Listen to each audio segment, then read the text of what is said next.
c'est Eric de Bourren, je suis directeur général de la société Kirpi sur les RAC.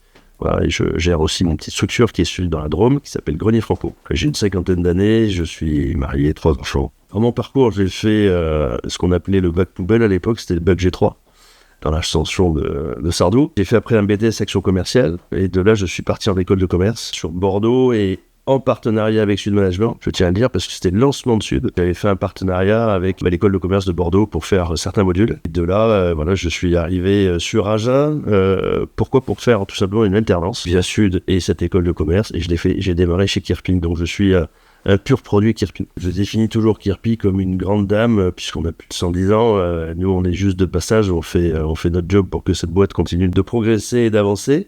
Et c'est un challenge parce que voilà, c'est le poids de l'histoire amène beaucoup de responsabilités. Kirpi, c'est une société qui fabrique du matériel agricole. Elle est née dans les années 1912 suite au développement d'un produit qui était le décamaillonneur. Donc c'était un forgeron du village de l'Irak qui avait eu cette idée, qui avait été repris par Monsieur Garrick et qui l'a industrialisé, qui est devenu une véritable success story, puisque dans les années entre 20 et 30, on livrait déjà aux États-Unis, et on a eu un partenariat avec Massey Harris qui est aujourd'hui Massey Ferguson, et tous les petits gris, ce qu'on appelait les petits tracteurs petits gris, étaient livrés avec une charrue Kirpi. J'ai pas réellement eu de déclic, c'est l'opportunité de mon beau-père qui un jour me dit tout simplement tu vas chercher des entreprises partout pour faire ton alternance, t'as pas pensé à moi, c'est parti de là.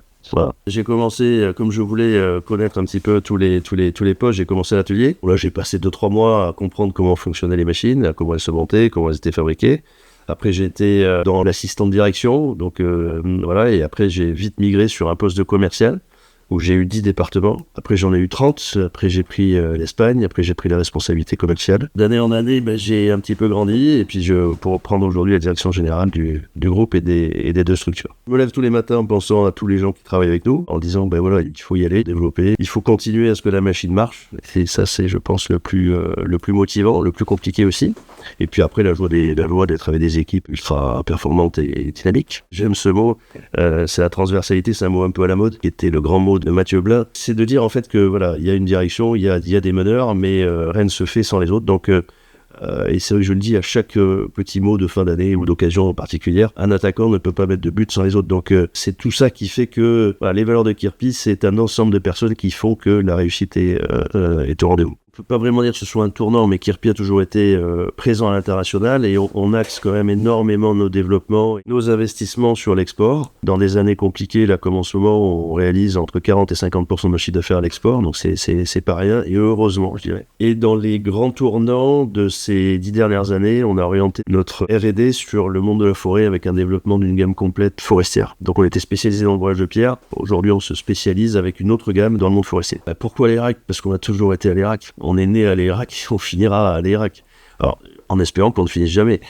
mais on sera toujours à l'Irak, ça c'est sûr. Alors, pour développer l'international, il faut faire des salons, il faut se déplacer, là c'est du commerce à 100%. Alors, on a évidemment nos réseaux, on a nos sites internet sur lesquels on investit beaucoup. Les réseaux sont aussi très très importants. Pour des petites boîtes comme Kirpi, et surtout dans ce marché de niche, on est suivi par beaucoup de followers, donc c'est très important pour nous. Et puis après, c'est de se déplacer et d'aller au contact. Par exemple, j'anime aussi le club export du Lot-et-Garonne.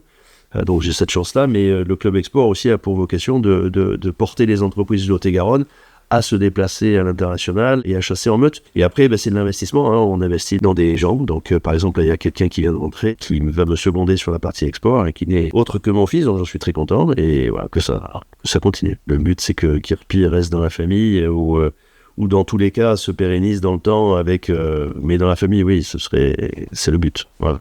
Non, moment compliqué, oui, inévitablement, un chef d'entreprise est souvent seul. Ça, c'est clair, c'est la problématique de tout chef d'entreprise.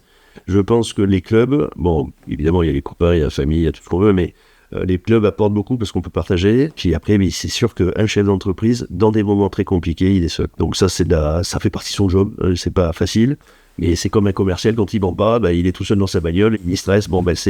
C'est la même chose pour un chef d'entreprise. Mais il faut arriver à passer le cap et rester motivé pour que, surtout les équipes, ne voient pas que... Le chef, il a pris un coup de mou, quoi. L'humain dans l'entreprise a toujours été très important. Je fais partie aussi de ces personnes qui aiment les gens et qui partagent très facilement et les opinions et les décisions à prendre, même si parfois il faut trancher dans le vif. Mais globalement, l'humain a une part primordiale dans ma façon d'être. On vit dans un territoire extraordinaire. Quand vous parlez d'Agen, les gens vous disent « mais qu'est-ce que tu fais à Agen ?» Mais Agen, c'est le paradis, on a beau le dire.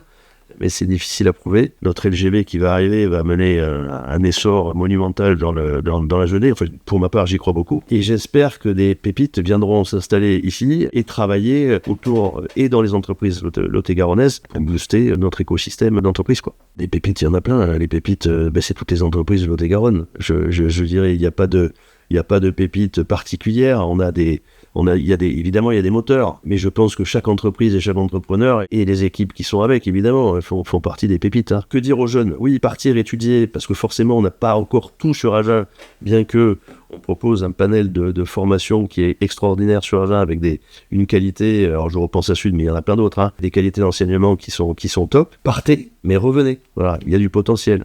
C'est comme, je dirais, toute la partie médicale. Partez étudier à Bordeaux, mais revenez sur Lot-et-Garonne pour pratiquer. J'ai une citation, c'est « En travaillant intelligemment, on est capable de vaincre ce qui apparaît trop souvent comme une fatalité ». Quand je dis travailler intelligemment, c'est travailler évidemment en équipe et puis pas s'abattre, pas s'apitoyer sur son sort. Travailler intelligemment, ça veut dire ouvrir toutes les voies pour qu'on puisse avancer et puis surtout pas dire que c'est comme ça et pas autrement. Voilà. Et malheureusement, c'est un peu mal français d'aujourd'hui. On peut pas faire comme ça parce que c'est comme ça. Voilà. C'est pas vrai. C'est en avançant qu'on fait avancer les choses. Dans notre métier, on a des métiers manuels. J'ai envie de dire aux jeunes, ne pensez pas que le monde du métier manuel, c'est une voie de garage, et bien au contraire, ça a toujours été, je dirais, une fausse information depuis très longtemps. Aujourd'hui, un soudeur, un tourneur, un fraiseur, ce sont des personnes qui travaillent sur des machines extrêmement complexes et il faut, ce sont des beaux métiers où on gagne sa vie. Donc je dirais à tous ces jeunes qui se cherchent un peu des formations venez nous voir, venez voir ce qu'on fait et puis venez prendre des idées et surtout n'hésitez pas à vous orienter. Alors on parle de voies standard, je déteste ça, mais le monde de la technique et le monde du travail manuel est extraordinaire.